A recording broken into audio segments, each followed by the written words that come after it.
얼마 전에 우리가 이란을 시원하게 2대 0으로 이기지 않았습니까? 예전에 이란으로부터 6대 2로 한번 진 진 적이 적이- 있었잖아요. 예, 졌죠. 그 아저씨들부터 동네 꼬마애까지 6대 2 막 6대 이렇게 2라고 아는 채를 너무 막. 놀려가지고 네. 시아파와 수니파가 어떻게 구분이 되는 거냐? 네네네. 사실 어렵긴 한데 이란 정말 대단하다. 왜? 미국과 척을 이렇게 지면서 이렇게 견딜 수 있는 국가는 이란밖에 없다라고. 이란에서는 슬픔이 공적인 정서가 된다라는 주장인데 이맘 후세인 그 고통을 막 이렇게 나누는 거예요.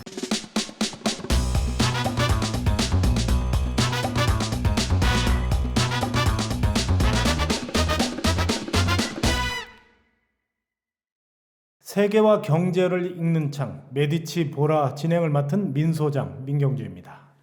안녕하세요. 세계를 알면 똑똑해지고 경제를 알면 통장이 통장된다. 함께 진행을 맡은 매사장입니다. 반갑습니다. 네, 우리가 지금 더 보라에서 좀 심층적으로 이슈별로 우리가 여러 가지 사안들을 앞으로 더 알아볼 거잖아요. 그 중에 특히 지역학, 각 지역적 특색과 이런 걸 좀 문화적으로 우리가 탐구해 보자. 그리고 또 우리가 지금 코로나만 풀리면 이 시청자 여러분 모두 지금 뭐 비행기표 예, 여행도 가야 가지고 되고 여행 가야 되잖아요. 미리미리 이 더보라에서 여러분들에게 각 지역에 대한 정보를 앞으로 드릴 겁니다. 심층 분석 더보라를 위해서 이번 주에도 아주 특별한 손님 한 분을 모셨습니다. 이 서울대 아시아연구소 문화인류학자 구기현 선생님 모셨는데요. 안녕하십니까? 안녕하세요. 사실 그 제가 구 선생님 섭외를 했는데요. 서울대 아시아연구소가 굉장히 요즘 활발해요. 네. 저는 아시아의 넓은 땅 중에서도 이란이 좀 개인적으로 관심이 있거든요. 선생님 우선 그 아시아 문제 정확히 얘기하면 아시아 연구소죠? 아시아 네, 연구소하고 선생님의 주요 연구 분야 한번 말씀해 주시겠어요? 서울대 아시아연구소는 지역과 주제를 결합한 아시아 연구의 세계적인 허브가 되겠다는 굉장히 야망찬 야망을 가지고 있고요. 예. 한편으로는 그 아시아의 어떤 삶의 질 향상, 뭐 이런 지속 가능한 발전 이런 것들을 목표로 삼고 정말 활발하게 달리고 있는 그런 연구 기관입니다. 저는 학부에서는 이란어를 전공을 했고요. 이제 이란학을 했다고 할 수 있죠. 예. 석사, 박사 과정에서 문화인류학이라는 새로운 학문을 만나서 이란 지역을 중심으로 연구하고 있는 문화인류학자이고요. 몇 년 전부터는 한국에서의 무슬림 이주민, 난민 그리고 이슬람 포비아 현상에 대해서 연구를 지속하고 있습니다. 그러니까 그 점이 저희가 그 구 선생님을 모신 이유인데요. 네. 그 되게 정치, 경제, 사회사 중심이잖아요. 한 나라에 대해서 연구를 한다면, 근데 문화인류학적인 관점에서 뭐 여성이라든지 또 난민, 이주자 이런 데까지 폭넓게 공부하셔가지고 저런 공부를 하신 분의 생각은 어떤 것들이 있을까 좀 듣고 싶었죠. 구 선생님은 테헤란에서도 몇 년 사셨죠? 테헤란에서 총 합치면 한 2년 정도 네. 있었던 것 같습니다. 저는 그 얘기 들은 것 같아요. 네. 이스라엘에 입국한 비자에 뭐 이렇게 찍혀 있으면 네, 이란에 들어가지 못한다. 네, 맞습니까? 들어가지 못합니다. 맞습니다. 깨알 상식. 네, 그래서 저는 사실 한 할머니가 되기 전까지는 예. 이제 이란 연구자로 꾹 쭉 제가 지속을 해야 되기 때문에 이스라엘은 가고 싶지만 갈 수 없는 나라로 지금 마음에 그래서 준비를 하고 그때 있습니다. 제가 뼈아픈 추억이 있다는 게 이스라엘 비자를 여권 밖에다 받았단 말이에요. 도장을. 네. 그 아시죠? 그렇게 하는 네, 저도 네, 이스라엘 가서 어. 그렇게 받았어요. 그러면 나중에 이란 비자를 받을 때 그 종이를 찢어내면 돼요. 네. 그렇게까지 해서 받았는데 결국 제 개인 사정으로 못 갔죠. 어쨌든 예. 안타깝습니다. 다음에 기회 되면 같이 가시죠. 예. 그래서 이제 이란에 대해서 저희가 관심을 갖는 건 아무래도 JCPOA 발음도 좀 어려워요. 네.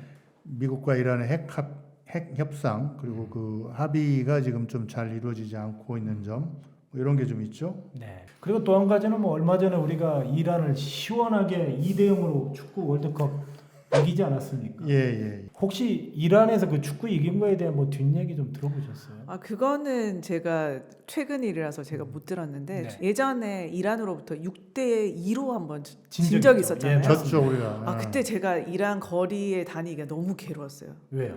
막 동네 그 아저씨들부터 동네 꼬마애까지 예. 제가 이제 지나서 이제 코레이 이렇게 하면 6대 막 예, 6대2 막 6대2라고 이렇게 아는 채를 너무 막, 놀려가지고 예. 제가 굉장히 괴로웠던 때 기억이 나고 근데 이란에서 제가 인상적이었던 것은 제가 2002년 때 당시 이제 현지 조사를 하고 있었을 텐데 현지 조사를 마치고 이제 귀국길에 이제 오르던 길이었는데 그때 마침 한국이 2002 월드컵에서 예. 이렇게 승승장구를 그렇죠. 하면서 딱 공항에서 어떻게 얘기했냐면 이란 그 공항인 데스크 직원이 저한테 그 얘기를 하는 거예요. 야 이건 아시아의 승리다. 너무 축하한다. 라고 얘기를 해서 그런 면에서는 또 멋있는 사람. 아 그런 인식이 있네요. 예, 이란 피루시아 사람들도. 아시아라고 하면서 아시아의 승리다라고 딱 얘기를 해주는 거예요. 그래서 너무 좀 감동도 받고 그때 사실 저도 지금 아시아 연구소에 있지만 예. 우리가 같은 아시아야? 그러니까 라고 했던 그런 기억이 또 동시에 그 나기도 서울하고 하고. 테헤란하고 얼마나 되죠? 거리가 거리는 잘 모르겠는데요. 한 6,000km, 7,000km 잘 모르겠어요. 그렇게 떨어져 있는데도 같은 아시아라는 인식이 있다는 네, 건 네, 대단한 그래서 거죠. 그때 이제 축구 그리고 이란과 한국을 떠올리면 그때 그 추억이 이제 떠오르면서 그래서 막 승승장구했던 그때 월드컵의 추억이 우리가 지금 뭐 이란에 대해서 이제 뭐 축구 또 핵합의 뭐 이런 여러 가지 것들이 있지만 우리가 이란을 잘 아는 것 같아도 모르는 분야가 너무 많다는 거죠. 그래서 오늘 구기현 선생님을 모시고 우리가 지정학적으로 좀 접근해 보면서 이란을 좀 더 제대로 파악해 보자. 지금 우리가 이런 상황에서 모신 거 아닙니까? 예. 예. 우선 이 첫 번째 강연으로 말이죠. 세계 이런 나라. 저희가 이런 제목을 좀 붙여봤습니다. 지정학개론인데요. 왠지 그 멀게만 느껴졌던 중동의 이란. 오늘 좀 그 궁금증을 구기현 박사님께서 좀 풀어주실 텐데요. 이제 짧은 우리 구기현 선생님의 강연을 좀 들어보고 저희가 좀 궁금한 점은 질문하도록 그렇게 하겠습니다.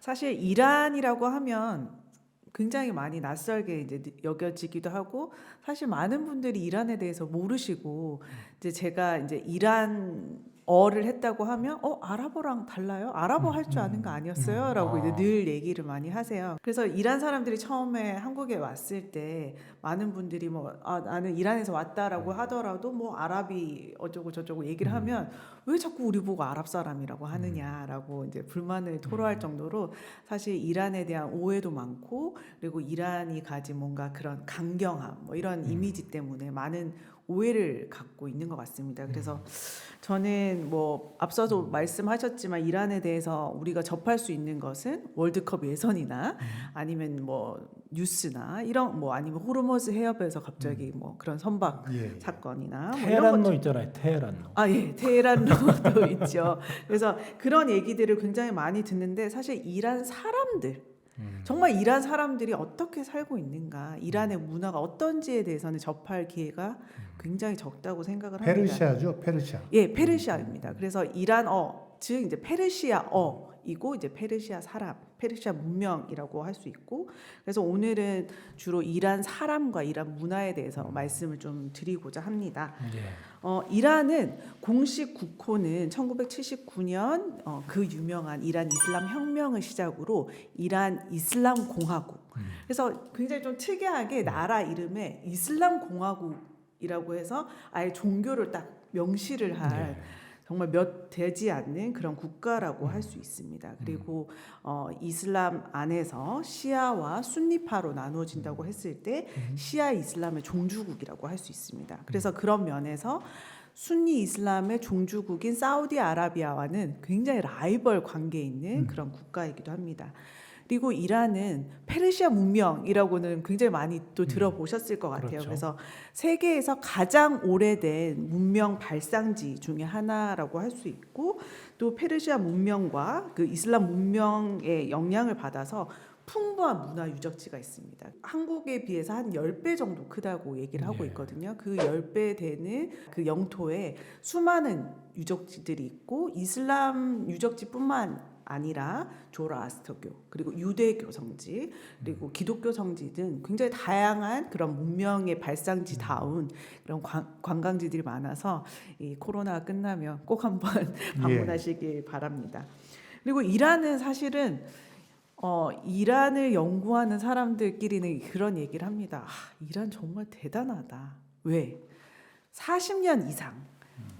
그러니까 어떻게 보면 미국과 척을 이렇게 지면서 이렇게 견딜 수 있는 국가는 이란밖에 없다라고 얘기를 할 정도로 1979년 이슬람 혁명이 일어나고 이슬람 공화국이 세워지고 그리고 1979년에 444일간의 미국과 그 이란 예. 간의 그 미 대사관 점령 사건도 일어났었고 그 이후로부터 이란과 미국은 당연히 이제 외교가 이제 끊긴 상태이고 그리고 최근에 그 미국 전 트럼프 대통령이 들어왔을 때 그런 굉장히 이란의 그 핵 합의도 갑자기 일방적으로 그냥 파기해 버리고 그런 환경에서도 사실 이란은 이렇게까지 남을 수 있는 그런 저력을 가진 그런 국가라고 할 수 있습니다. 그리고 이란이 이렇게 40년 이상 어떻게 보면 외교적인 고립 국제적으로 고립되어 있음에도 불구하고 저렇게 굳건히 이렇게 지킬 수 있는 그런 부분에서는 여러 가지 요인이 있을 수 있는데 저는 첫째는 이란의 사람이라고 생각을 합니다. 그 얘기는 뭐냐면 한국의 어떤 자원을 이야기를 할 때 한국은 천연 자원도 없고 뭐 석유도 나지 않고 굉장히 척박한 자연 환경 속에서도 저희 예전에 어렸을 때 그 교과서에 배운 거는 한국에서 가장 큰 자원은 바로 인적 자원이다라고 배웠듯이 사실 이란에서도 그런 인적 자원이 가장 중요한 역할을 한다고 할 수 있습니다. 그래서 네. 이란 사람들이 그러면 IQ가 좋은 거예요? 아니면 역사와 문화 같은 데서 기인하는 거예요? 예전에 그 오스만 뭐 제국 시대나 아니면 이슬람 문명이 그러니까 아랍 사람들에 의한 그 이슬람 문명이 계속 지배를 할 때에도 그때는 만약에 문무라고 했을 때 늘 문의 영역은 페르시아 사람들이 잡고 있었다고 이제 할 수가 있고요. 그 무카티마라고 불리는 굉장히 유명한 중동의 대표적인 역사 소설, 즉 이제 무카티마라는 그런 이제 이븐 할둔이 만든 이븐 할둔이 쓴 그 역사 소설이라는 그런 그 책을 보면 이슬람권 학자들은 대부분이 페르시아 사람이다라고 얘기를 할 정도로 페르시아인들은 그 무슬림들에게 필요한 어떤 전승을 보존한 전승학 그리고 문법학을 비롯한 종교학 발전에도 굉장히 큰 역할을 했다고 이제 전해집니다. 그래서 한마디로 브레인을 맡았다고 할 수 있죠. 그래서 그 중동 지역에 글쎄요 이제 아랍학을 전공하시는 분들은 어떻게 생각하실지 모르겠지만 모든 그 지역학 하시는 분들이 그럴 것 같아요. 이 한 지역에 제가 연구를 하는 지역에 대해서 애증을 갖고 있거든요. 그래서 애 파트로 봤을 때는 굉장히 제가 좀 자랑스럽게 생각할 수 있는 것이 이 페르시아 사람들이 그만큼 굉장히 브레인 역할을 했고 그 연류가 어떤 학문적 뭐 천문학이랄지 수화학이랄지 그리고 문학이랄지 이런 파트들을 늘 페르시아 사람들이 그 역할을 맡아왔기 때문에 제 생각에 영화도 있잖아요.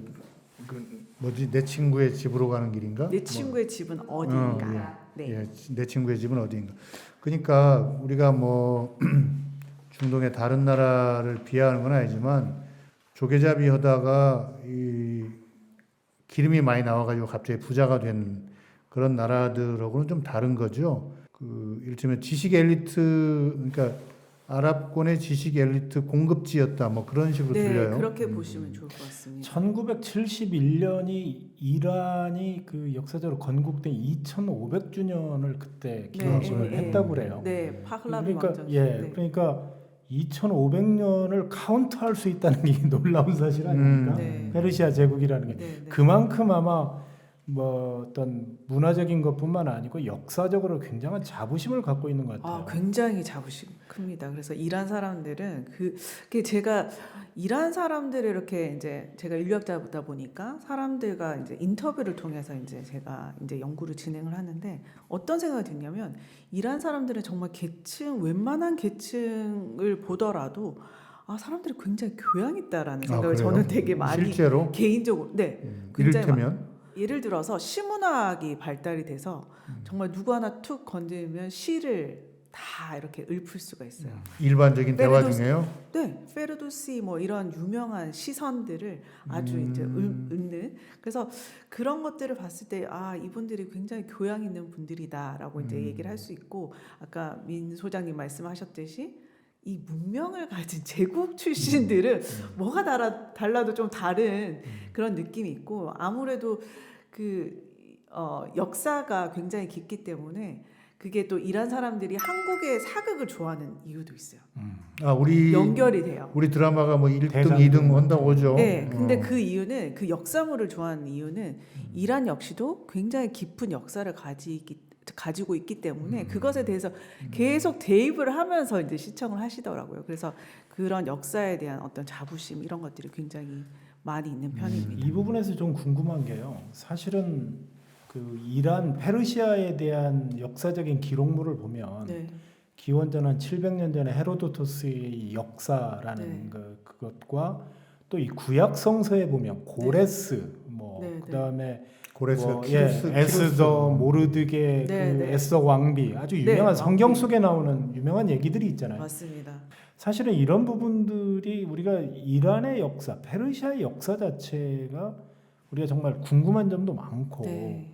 또 사람의 부분에서 우리가 지금 말씀하신 것처럼 좀 더 친근하게 받아보자 네, 바라보자 네. 이런 얘기를 하셨으니까 조금 네. 더 이제 강연을 좀 진행해 주시죠. 네. 또 이란의 특징이라고 하면 굉장히 다양한 부족들이 있습니다. 아까 말씀하셨듯이 뭐 페르시아족이 한 61% 정도 되고요. 네. 그다음에 아제르바이잔족들이 한 16%쯤 되고, 쿠르드족, 뭐 로리족, 뭐 발루치족 이렇게 굉장히 다양한 소수 민족들이 이제 존재를 하고 있고, 실예로 이란의 서북 쪽으로 가면 그쪽 지역은 다 아제르바이잔 사람들이 다 살고 있는 지역이에요. 네. 그래서 가면 페르시아어가 안 들릴 정도로 다 이제 터키에서 통용되는 그 투르크, 그 아제르바이잔어를 이제 쓰고 있는 것이죠. 그래서 그런 것을 봤을 때 굉장히 이제 다양한 색깔들을 이제 가지고 있다라고 얘기를 할 수가 있고요. 그리고 뭐 최근에 이제 이슈가 됐던 아프가니스탄이 이제 접경 지역에 있기 때문에 아프가니스탄 이제 사람분들도 굉장히 많이 이제 난민 혹은 이주민으로 많이 오는데, 하나 에피소드를 얘기를 하자면, 제가 이제 이란에 있을 때 사람들이 뭐 이렇게 지나가요. 뭐 친이, 조폰이, 뭐 중국 사람이야, 뭐 예. 일본 사람이야 많이 이렇게 듣죠. 얘기하는데 아프가니 이렇게 얘기를 하는 거예요. 어, 그래서 왜 나보고 아프간 사람이라 그러지? 이렇게 생각을 했는데, 하루는 제 후배가 어떤 얘기를 하냐면, 언니 우리 이제는 아프간 사람이라고 해도 화는 아니었지만 좀 놀라지 않아야겠어요. 이러는 거예요. 왜? 그러니까 너무 아프간 오는 아줌마를 만났는데 우리를 똑같이 생겼더라는 거예요. 약간 몽골계 계통의 그게 제가 얘기를 들었는데 하자르족. 예, 아프간에서도 특정 부족이 좀 그런데 네. 그게 정확치는 않은데 아마 뭐 당나라 때 고선지 장군 부대가 패전하고 나서 거기로 잡혀가서 포로가 됐다던가 뭐 자관 뭐 그런 식의 네. 여진 몽고 이쪽 사람들이 네. 좀 가서 집단 이주했다는 얘기가 있었어요. 어쨌든 카카스니 뭐 칸국인이 다 이런 게 옛날 네. 다 역사적으로 네, 인종적으로 네, 네. 그쪽에 좀 있었다고 볼 수 있겠네요. 네, 그래서 굉장히 이제 다양한 민족을 가지고 있지만 또 조화롭게 살아가는 이제 그런 모습을 보이고 있고, 중동에서 두 번째로 인구가 많습니다. 사실 굉장히 그 한국 기업에서도 늘 이 이란 시장에 대한 그 희망과 뭐 이런 것들이 되게 많은데, 그 중에 하나가 굉장히 많은 인구를 가지고 있기 때문이라고도 할 수 예, 있습니다. 인구는 시장의 크기니까요. 네, 네, 네. 그리고 이란이라고 하면 서두에도 말씀드렸듯이 시아 종주국이라고 할 수 있는데, 늘 이제 사우디아라비아와 그래서 순니 종주국인 사우디아라비아와 좀 라이벌 이제 관계 있고, 어떤 민족적으로나 아니면 그 이슬람 분파적인 입장에서 그런 좀 독특한 그런 그 정체성을 가지고 있는 그런 국가라고 할 수 있습니다. 제가 항상 그러니까 순니냐 순이냐 뭐 우리 언론에서는 되게 순위파라고 많이 부르는데 네, 뭐 순니라고 하셔도 되고 순이라고 순이라고 하셔도 해서 돼요. 그 부분에서 제가 설명을 항상 듣다가도 네. 시아파와 순위파가 어떻게 구분이 되는 거냐. 네, 네, 네. 이 부분이 좀 쉽게 한번 탁이 자, 이거 예. 사실 어렵긴 한데 한마디로 시아랑 순니라고 했을 때 예. 누가 이제 무함마드가 예언자 무함마드가 이제 이 이슬람을 창시를 하고 예. 근데 무함마드가 이제 돌아가신 거예요. 예언자 예. 무함마드가. 근데 다음에 계승자를 말씀 안 하고 그냥 돌아가신 거예요. 네. 그래서 그 무함마드를 예언자 무함마드를 따르는 굉장히 많은 사람들이 그럼 이 이슬람 공동체를 누가 이끌어야 되는가, 계승을 누가 하느냐에 대한 그런 교권 문제에서 이제 비롯되었다고 생각할 수 있습니다. 근데 한마디로 해서 시아파는 다른 거 다 필요 없어. 이 무함마드의 혈통이 우리가 계승을 받아야 돼라고 생각을 하는 것이고 이 순니파들은 아니야. 왜 전문적인 그런 정치가가 이걸 계승을 받을 수가 있어?라고 이제 주장을 한 거죠. 그래서 시아파는 처음에 이제 따랐던 분이 바로 이제 예언자 무함마드의 사촌인 이 족보가 조금 복잡합니다. 무함마드의 사촌인 알리라는 사람이 있었어요. 알리가 또 무함마드의 동시에 사촌이자 사위가 됩니다. 근데 이 알리와 그 알리의 그 피를 나누어 가진 그런 혈통이 바로 이 예언자 무함마드의 계승자가 될 수 있다라고 주장하는 것이 바로 시아파라고 할 수가 있고요. 순니파는 칼리프라고 혹시 네, 들어보셨죠? 예, 예. 네. 칼리프 선출을 어떤 전통에 의해서 이제 아부 바크르라는 제 1대 칼리프를 이제 추대를 하게 되면서 어떻게 보면 알리를 추종하는 사람들 바로 이제 시아파이고 아부 바크를 우리 인정할 수 없어. 이 결과를 인정할 수 없어라고 했던 사람들이 바로 이제 시아파라고 그러니까 할 수 있어요. 저도 그 부분이 맨날 헷갈려가지고 네. 책도 보고 했는데 구 박사님이 아주 정확히 얘기를 해주시는데 한쪽은 그러니까 혈통의 후예를 중시하는 쪽이고 시아파, 네. 또 하나는 이제 생각의 후예 내지는 뭐 합의추대, 그러니까 지금의 개념으로 보면 그런 그 생각의 후예나 합의추대를 하는 쪽이 좀 더 민주적이다 네. 이렇게 보여지긴 하지만 1500년쯤 전에 상황에서 보면 사실 좀 애매할 것 같아요. 어느 쪽이 옳다 그러다 하기는 좀 힘들 것 같아요. 네. 저는 오늘 확실히 이제 헷갈리지 않을 방법을 찾았어요. 우리 구 박사님. 네. 시아파는 씨앗을 중시하는 겁니다. 혈통을 중시합니다. 그리고 순위파는 수를 중시해서 숫자 많은 것 중에 우수한 칼리프를 선정한다. 그래서 시아파는 씨앗을, 순위파는 쪽수를 중요시한다. 네. 이렇게 이해하면 될까요? 괜찮을 것 같습니다. 쪽집게 강의하시네. 네. 그래서 시아파는 무함마드의 진짜 그 가족 중에서 나와야 된다. 예. 이제 알리의 후손으로 이렇게 쫙 이렇게 나와야 된다라고 이제 주장을 하는 거죠. 그래서 바로 이제 그런 사건 때문에 그때 당시 이제 굉장히 초기에 그 두 파가 이제 갈리게 되고 그냥 쉽게 생각하시면 예를 들면 이라크 같은 경우도 저도 이제 최근에 더 정확하게 좀 확인을 했었는데 이라크도 시아파가 60% 정도돼요. 그렇죠. 예. 근데 그럼에도 불구하고 우리는 완전 시아 이슬람 국이야라고 이렇게 내세우는 국가는 유일무이하게 이란이라고 할 수 있습니다. 그래서 또 한 가지 또 힌트는 이란 빼고 대부분 순니파라고 생각하시면 좀 뭐 그게 좀 어려울까요? 그러니까 순니파라고 생각하셔도 시아가 쉬울 것 숫자는 많아도 권력은 순리가 쥐고 있는 나라들이 가끔 있다. 네, 이라크처럼. 네네, 이라크처럼. 이라크도 있고 아프가니스탄도 일부 시아파들이 그쪽에 네, 또 맞습니다. 가장- 레바논에도 레바논도 시아파가 조금 있고 시아파가 바레인에도 이제 시아파들이 그래서 좀- 무슨 초승달 벨트라고 그래요. 시아 벨트라고 맞습니다. 해서 시아 뭐 그런 벨트. 게 네. 조금 사전에 네. 공부를 해보니까 네, 네. 그런 시아 벨트 지역이 있어서 네. 늘 그쪽 계열과 순위파 계열이 늘 맞습니다. 왔다 갔다 하는. 네, 뭐 그래서- 이집트까지도 일부 있는. 네. 근데 이 초승달 벨트도 최근에 사실은 네. 나온 이야기고 최근에 보면 아브라함 협정이라고 네.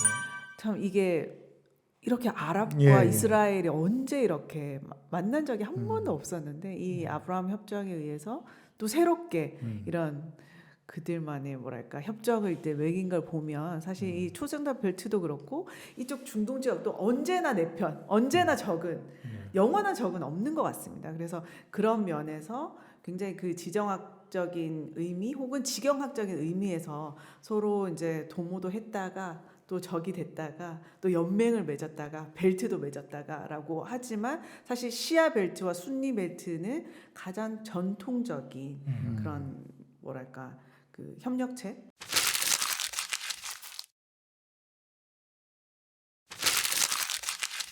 중동의 역사 자체가 한 나라만 딱 갖고 얘기할 수 있는 게 아니고 여러 나라들이 복합적인 문화를 통해서 어떤 측면에서는 굉장히 조화롭게도 살고 때로는 네. 전쟁도 하고 맞습니다. 그런 속에서도 그들만의 문화를 꽃피웠다. 네. 저는 그런 생각이 들더라고요. 자, 여기서 한번 정리를 하자면 네.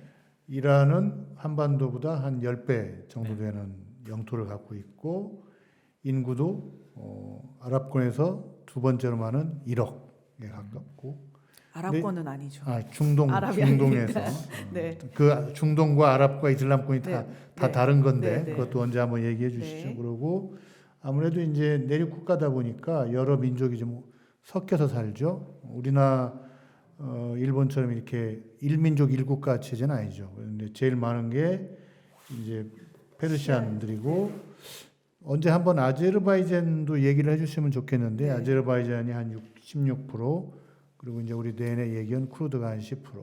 그다음에 종교상으로는 중동권에서 드물게 이제 시아파가 매우 강세인 유일한 나라고 시아와 순니의 차이에 대해서 씨앗과 숫자까지 얘기를 들었습니다. 네. 자, 이 대목에서 이제 우리가 조금 얘기를 좀 더 깊게 좀 더 들어가 네. 보면은요. 이란을 우리가 지정학적으로 봤을 때, 지리적으로 봤을 때 어떤 부분을 어떻게 이해하는지 좀 그런 지리적인 부분도 조금 같이 설명을 해주실 수 있나요? 그 이란의 경우에는 그 우리가 중동, 소위 말하는 중동이라고 얘기를 할 때 네. 거의 이제 시작점이라고 할 수가 있습니다. 그래서 이 중동이라는 개념도 굉장히 모호하고 때로는 중첩적인데 이 중동 혹은 서아시아라고 시작을 했을 때 시작되는 국가라고 할 수 있습니다. 어떤 경우는 아프가니스탄이 시작점이라고 이제 생각을 하기도 하고 아니면 주로 이제 이란으로부터 이렇게 시작되는 시작점이라고 할 수 있고요. 우리가 생각하는 그 국경 지역의 터키, 이라크, 아프가니스탄이 다 이제 인접 국가로 이제 연결이 되어 있어서 중앙아시아에서 이제 유럽으로 그래서 예전에 실크로드를 할 때 늘 이제 페르시아가 이제 빠지지 않는 이유가 이제 동양에서 이제 그 실크로드를 따라서 이제 페르시아를 거쳐서 이제 유럽까지 있는 그래서 굉장히 뭐랄까 육상로로 굉장히 중요한 그런 요충지라고 할 수 있습니다. 그 접합점이라고 할까 네. 요충지라고 할까. 그리고 이제 이란에서는 페르시아만이라고 부르고 저쪽에서는 걸프만이라고 불리는 호르무즈 해협이라고 예. 들어보셨죠? 이제 유조선이 왔다 갔다. 네, 유조선이 왔다 좁은데. 가는 이제 그런 요충지이기 때문에 이제 그런 지역에서의 어떤 그 길목 어떻게 보면 중동과 그 뒤에 이제 유럽을 잇는 그 해협의 굉장히 중요한 요충지로 이제 작동을 하고 있습니다. 그래서 아프가니스탄도 얘기를 할 때 이제 뭔가 뭐 석유도 뭐 지나가야 되고 이제 가스도 지나가야 되고 막 그런 부분에 있어서 사실 늘 이런 지역적인 요충지이자 자원이 굉장히 풍부한 국가이기 때문에 서구 즉 뭐 영국이나 서구 열강이라고 하죠.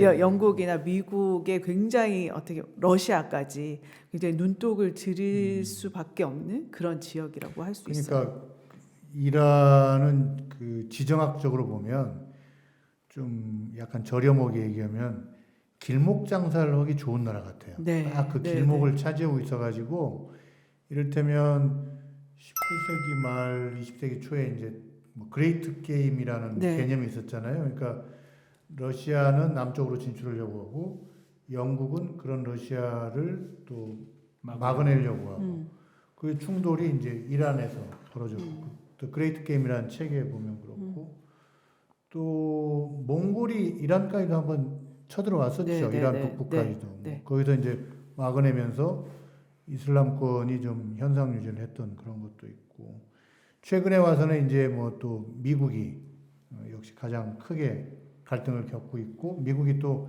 그만큼 이란을 영향권 안에 좀 늘려는 거 아닐까요? 아 그렇죠. 거기까지는 아니에요. 아니 당연히 그러고 싶어 하지만 격렬히 40년 이상 지금 저항하고 있고 아직까지 잘 버티고 있습니다. 그래서 이제 그 지정학적으로 그런 의미를 부여해 네. 주셨는데 네. 지리적으로 보면 네. 이란이 이제 이란 고원이라고 그래서 네, 굉장히 높은 네, 네, 고원이 있고 또 평원 지역이 있는데 네, 대략 우리로 얘기하면 뭐 남부지방, 뭐 호남지방, 네. 뭐 강서, 영서 이렇게 구분을 했을 때 네. 테헤란을 중심으로 해서 네. 그 어떤 나라의 전체적인 아웃라인을 좀 설명해 아, 주신다면. 그 10배 되는 영토라서 하기가 네. 굉장히 그게 어려운데 이란을 기준으로 해서 한 국가 안에서 어떨 때는 스키를 타고 밑에 지역에서는 너무너무 더운 그런 굉장히 다양한 기후를 즐길 수 있을 정도로 굉장히 사계절이 다 있는. 사계절이 다 있고 그리고 각 동시에 사계절이 있다 이 말씀이죠? 동시에까지는 아니지만 예를 들면 그 기후의 차이가 굉장히 크고 지형의 차이도 굉장히 크고요. 그래서 아까 말씀하셨을 때 어디로 놀러 가면 좋을까? 그럼 카스피해로 가면 됩니다. 카스피해. 예, 카스피. 그래서 테헤란의 부호들이 카스피의 별장 하나쯤은 아 그래요? 네. 오. 예, 그래서 이제 쇼멀이라고 불리는 게 바로 북쪽이란 뜻인데 쇼멀 그러니까 북쪽 지역에 카스피해 인근에 이제 북쪽 지역에 별장들을 이제 가지고 있는 것이 이제 중상류층. 아 캐비어도 이란에서 제일 네, 많이 나죠. 캐비어. 맞아요. 카스피해 캐비어가 엄청나게 맛있습니다. 저렴하고 요즘 어떨지 모르겠지만 아 요즘은요 중국에서 양식으로 생산해가지고 가격을 어쨌든 오리지널은 이란산 캐비어가 최고죠. 네, 캐비어가 굉장히 유명하고 또 남쪽 지역을 가면 늘 그러니까 우리나라 제주도처럼 키쉬라는 섬이 있습니다.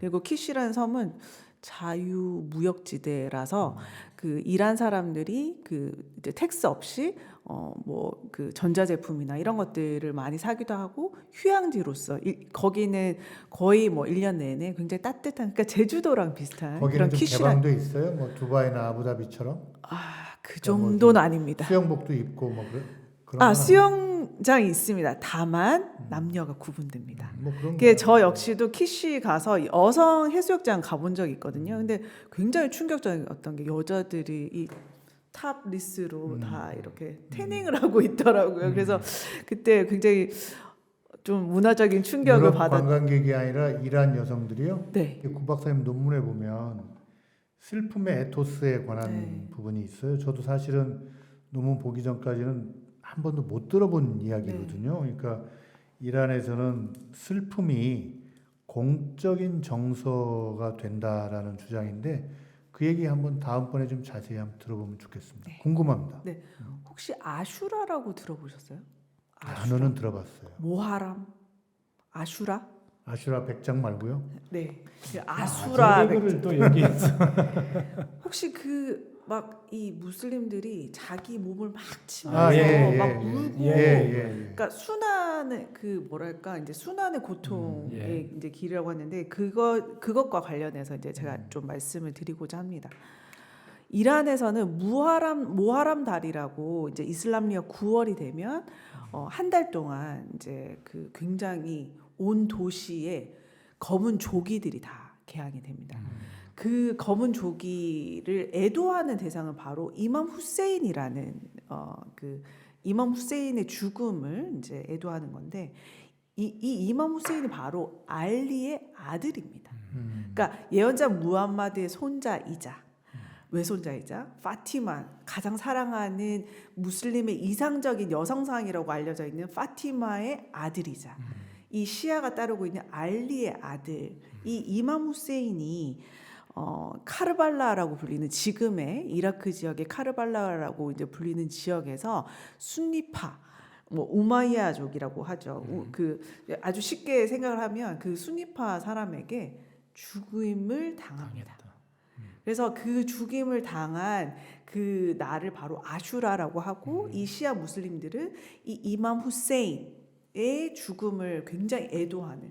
그래서 지금은 금지되어 있는데 예전에는 막 정말 칼로 자기 막 이마를 치기도 하고 그래서 막 피를 철철 흐르기도 하고 그 이란에 가면 이 아슈라 행렬이라고 하는데 이 아슈라 행렬에서 막 채찍을 이렇게 치는데 요즘은 그걸 이제 좀 플라스틱처럼 이렇게 좀 소프트하게 만들어서 하지만 이것이 어떻게 보면 시아 이슬람의 저항 의식을 가장 그 상징적으로 나타내는 그런 의례라고 할 수가 있습니다. 그래서 이 무하람 달이 되면 정말 온 도시가 거의 이제 검은 옷을 입고 그 이제 아까 얘기했던 뭐 이런 잔지라고 불리는 이런 채찍을 막 하면서 이제 남성분들이 이렇게 따라가고 큰 북을 막 치면서 이제 각 도시 그 각 지역마다 그 그룹들이 이제 모스크에서의 이제 청년 공동체들이 따로 있습니다. 그래서 이제 그분들이 행렬을 하면 이제 여성들은 뒤에 따라가면서 막 슬픔을 나누면서 막 우는. 그래서 굉장히 이 슬픔의 에토스가 이제 중요한 것이 바로 이 이맘 후세인이 어떻게 보면 시아인의 저항, 시아의 정체성을 가장 상징적으로 보여주는 죽음이기 때문에 그 이맘 후세인의 기리는 그 애도의 행렬이 즉 그 슬픔의 에토스가 어떻게 보면 이란의 지금까지도 역사적으로 지금까지도 관통하는 에토스의 정수라고 할까요? 그러니까 한국인에게 한이라는 정서가 그러니까 굉장히 제가 그 중요하듯이. 논문을 읽고 네. 이거는 한과는 어떻게 다르고 어떻게 같을까 어떻게 생각하세요? 저는 굉장히 비슷한 것 같습니다. 그래서 그때 무하람 달에 그 이제 제가 모스크를 한번 이제 현지 조사를 갔었는데 어떤 할머니가 이제 재밌었던 게 막 우세요. 근데 거의 이제 곡을 하듯이 이제 우는 거예요. 이맘 후세인 막 후세인이요 막 이렇게 하면서 그 고통을 막 이렇게 나누는 거예요. 막 눈물은 좀 안 나고 이렇게 막 곡을 하시면서 또 그러면서 그 와중에 저는 너무 궁금한 거예요. 그래서 막 울다가 어디서 왔어? 어느 나라 사람이야? 한국 사람이라고 또 막 곡을 하시다가 막 그 얘기를 해주니까 이제 이란 젊은이들이 굉장히 이제 이게 바로 우리의 정서다. 그렇게까지 이제 일종의 퍼포먼스라고 사실 할 수도 있는 거죠. 그러면 무하람달을 이렇게 네. 이맘 후세인의 사망 그 서거를 기린다면 이 사람들은 라마단 의식은 또 안 하는지? 합니다. 그럼 여기서 좋은 질문 하셨는데요. 그 노루즈는 이란력이고요. 예. 라마단과 이 모하람 달은 이슬람력이에요. 이게 또 복잡한데 이란력과 이슬람력이 다르게 또 돌아가게 돼 있습니다. 모하람 달이 어떨 때는 여름에 있고 어떨 때는 겨울에 있고 그래서 한 차이가 번은 있구나. 모하람 달이 이 이슬람력인 모하람 달이 이 춘분인 그 노르즈와 겹쳤을 때가 있어요. 근데 그러니까. 노르즈는 이슬람 행사가 아니에요. 조로아스트교에서 배경으로 나온 그런 명절이거든요. 그래서 그때 당시에 모하람 달은 슬퍼야 되고 그러니까 노르즈 때는 완전 풍요와 정말 놀아야 가족들과 되는데. 놀아야 되는데 그러니까 국가에서는 무하람 달이기 때문에 엄숙하게 지내라라고 하지만 또 사람들은 우리 설날도 즐겨야 되고 그런 아이러니한 상황이 이제 벌어지고요. 그래서 라마단은 또 이란 안에서는 또 이슬람력으로 이제 되기 때문에 이란에서도 당연히 단식을 합니다. 지금 뭐 그 얘기를 좀 살짝만 하자면 지금 라마단 달이잖아요. 그리고 그 라마단에 지금 단식이 이제 시작이 되었는데 이란에서도 이제 단식이 시작될 때 가장 재밌는 것은 수영장 문을 닫습니다. 왜 그럴까요? 물이 귀하니까 아니요. 물을 아끼기. 라마단 시기에요. 네. 왜 수영장 문을 닫을까? 한 달 동안 휴정을 할까요? 아니, 라마단 기간에는 되게 음식을 그 태양에 들어가고 이렇게 해야 먹잖아요. 네. 배고파서 수영하겠어요. 그것도 있는데. 자칫 물을 먹을까봐. 맞습니다. 그 단식이 가장 어려운 거는 사실 뭐 이제 일출을 기준으로 해서 이제 단식을 쭉 하다가 단식과 이제 물도 못 마시고 하다가 일몰이 되는 그 시간에 이제 이프타르라고 하는 저녁 만찬을 즐기면서 이제 밤새도록 사실 먹을 수가 있는 거죠. 그래서 혹시나 내 수영하다가 물 마실까 봐 그런 것도 있고 그때 되면 막 이렇게 전화로 무엇이든 물어보세요 이런 데서 아 침이 고였는데 이거 삼키면 될까요? 아 그런 질문들도 예, 많아요. 예, 이게 죄일까요? 이런 이제 신앙 고백을 하기도 하고 네 그렇습니다. 근데 이란 사람들은 좀 복잡할 것 같아요. 왜냐하면 우리 동양은 명절이 네, 추석하고 설이잖아요. 가장 네 큰 게 맞습니다. 뭐 단어도 있고 하지만 네. 뭐 그거야 조금 비중이 다른 거고. 이란은 명절이 세 개예요. 네, 라마단도 해야지, 무하람도 해야지, 또 네. 신년도 해야지. 이거는 어떻게 보면 불편한 거고 어떻게 보면 이제 좀 더 문명이 좀 있다, 뭐 네. 문화가 있다 이렇게도 네, 좋게 해석하면 그럴 네, 수 있을 네, 것 같은데 네. 어떻게 보세요? 그 저는 그 이란 안에서 굉장히 저는 다양성이랑 다양함을 포용하는 어떤 제국의 문화가 저는 있다고 생각을 하거든요. 예를 들어서 이란 같은 경우는 그 수능을 칠 때 우리는 종교란에 이렇게 체크하는 경우는 없잖아요. 그냥 이름 쓰고 글쎄 수능을 친 지 너무 오래돼서 주민등록 번호를 쓰는지 모르겠지만 예를 들면 이름을 쓰고 종교를 체크하는 란이 있습니다. 그 종교의 체크란은 4가지 초이스가 있는 거예요. 그러니까 이란에서는 그래서 그러니까 이슬람 안에는 시아도 괜찮고 순니도 괜찮고 그리고 기독교 그리고 조로아스터교 그리고 유대교 이 4가지가 어떻게 보면 이란에서 공식적으로 인정되는 종교라고 할 수 있습니다. 우리가 좀 오해하기 쉬운 게 마치 뭐 이란에서 기독교라고 얘기하면 안 될 것 같고 뭐 카톨릭이라고 얘기하면 안 될 것 같고 그거는 전혀 아닙니다. 그런데 중요한 거는 모태신앙이라고 하죠. 그러니까 그러니까 무슬림으로 태어난 사람들은 쭉 무슬림으로 있어야 하고 유대교로 태어난 사람들은 꼭 이제 유대인으로 계속 해야 되고 만약에 내가 무슬림으로 태어났는데 기독교인이 되겠다? 이제 이러면 이제 문제가 발생을 합니다. 배교행위라고 하는 것이죠. 그래서 처음에 제가 이란에 갔을 때 그때만 하더라도 종교가 없어서 막 뭐 종교가 뭐냐라고 하면 그냥 제가 무교라고 했어요. 무교인데요라고 얘기하니까 그때부터 너무 괴로운 거예요. 왜 무교냐? 선교하려고. 아니요. 신이 없다고 생각하냐? 뭐 신의 존재를 믿지 않느냐? 하나님 존재를 믿지 않느냐? 막 이렇게 얘기를 하는 거예요. 그래서 제가 그냥 그때는 불교인데요? 라고 그냥 얘기를 했더니 굉장히 쉬운 거야. 아, 얘는 부처님을 믿는 사람이구나. 인정을 해주는 거예요. 그 다음에 제가 이제 신앙을 가지게 되고 이제 카톨릭이라고 얘기하니까 그것에 대해서 왜 너 이런 사람은 단 한 명도 만난 적이 없고 어떤 표현을 했냐면 제가 아는 이제 어떤 이란 남성분이 이런 이야기를 하셨어요. 우리는 한 동네 사람들인데 다른 골목에 살고 있는 사람들이야. 라는 표현을 쓰시는 거예요. 카톨릭이라는 골목, 유대인이라는 골목, 이슬람이라는 골목에 우리는 따로 살고 있는데 왜냐하면 꾸란의 상당 부분이 구약 성서의 부분과 굉장히 그 일치하는 부분들이 많고 그 안에 우리가 익히 알고 있는 성인들도 사실 꾸란에 굉장히 많이 나오고 예수님도 당연히 나오고요. 그래서 그런 것들을 봤을 때 뭔가 이슬람이 굉장히 동떨어진 그런 종교가 아니라 이런 것들을 다양한 문명과 역사를 가지고 있기 때문에 함께 가지고 있을 수밖에 없는 그런 문화의 구조라고 저는 생각을 합니다.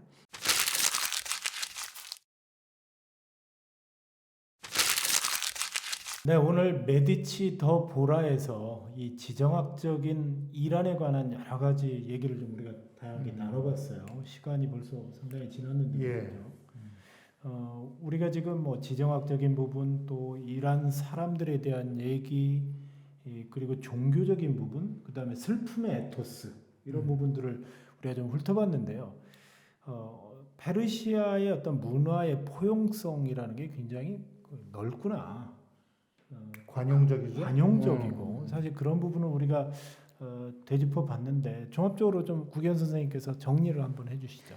네, 저는 뭐 이란을 연구하는 사람이기 때문에 기본적으로 애증의 시각으로 보고 있습니다. 그래서 이란이 가진 가장 큰 힘은 그 페르시아 문명이 가진 그 힘이라고 할 수 있습니다. 사실 한국의 문화를 얘기를 할 때 이제 요즘 K 컨텐츠의 활약상이 굉장하잖아요. 네. 그 이면에는 뿌리 깊이 제가 생각했을 때는 그 페르시아 문학 그리고 어떤 영화의 힘, 대중문화 뭐 이런 그 굉장히 그 인적 자원으로 인한 그런 단단한 어떤 문명의 힘이 사실 지금까지 어떤 이란을 가장 어려움 속에서도 자존심을 지킬 수 있는 그런 힘이 되지 않을까라는 생각을 하고 있고, 그리고 제가 말씀드리고 싶은 것은 우리가 막 너무 매몰돼서 이란 하면 막 시아 이슬람 막 맨날 그 금요 예배 때 뭐 미국에게 죽음을 뭐 이런 이미지가 아니라 그 안에서는 굉장히 다양한 포용성을 가지고 있고 노력을 하고 있고 다양한 문명권으로 인한 그런 명절이나 문화를 아직까지도 굉장히 다채롭게 즐기고 있고 그리고 지키고 있다는 것을 알아주셨으면 좋겠습니다. 저는 아까 구 선생님이 말씀하시기를 이란 사람들 이렇게 용지에 보면 종교를 뭐 이슬람교, 기독교, 조로아스터교, 유대교 그래서 대등하게 취급하는 거 보고 역시 참 문화적으로 대국이다 뭐 그런 느낌이 그러니까 아무래도 시아 무슬림들이 대다수이기 때문에 대등하게 한다면 사실 소수 민족, 소수 종교인들이 반발은 있을 겁니다. 하지만 자신이 가지고 태어난 종교에 대해서는 다 보장을 해주고 예를 들면 저는 놀라웠던 게 아르메니아 사람 그 기독교인들이 모여 살고 있는 그런 구역이 따로 있거든요. 그럼 크리스마스 시즌이 되면 크리스마스 트리를 다 판매를 하고 그리고 이란의 그 유명한 쇼핑몰 되면 뭐 산타 할아버지도 있고 이렇게 막 크리스마스 트리도 하는, 그래서 우리가 생각했던 것보다 훨씬 폐쇄적이지만은 않다. 그런 개방성을 가지고 있는 그런 강국이다라고 생각해 주시면 좋을 것 같습니다. 네. 보다 깊은 시각과 이 심층적인 그 지식을 탐색하는 심층 분석 더 보라. 오늘 첫 번째 시간으로 이란에 대해서 좀 알아봤는데요. 이제 문을 열었습니다. 앞으로 조금 더 뎁스하게 다음 편에는 이란의 여성들과 또 이란의 여성 문화에 대해서 특별히 우리 구기현 선생님이 그 분야에 정말 특별한 전문가시기 때문에 그 부분을 좀 저희가 더 알아보도록 하겠습니다. 오늘 서울대 아시아연구소 구기현 선생님 오늘 감사합니다. 감사합니다. 감사합니다. 감사합니다.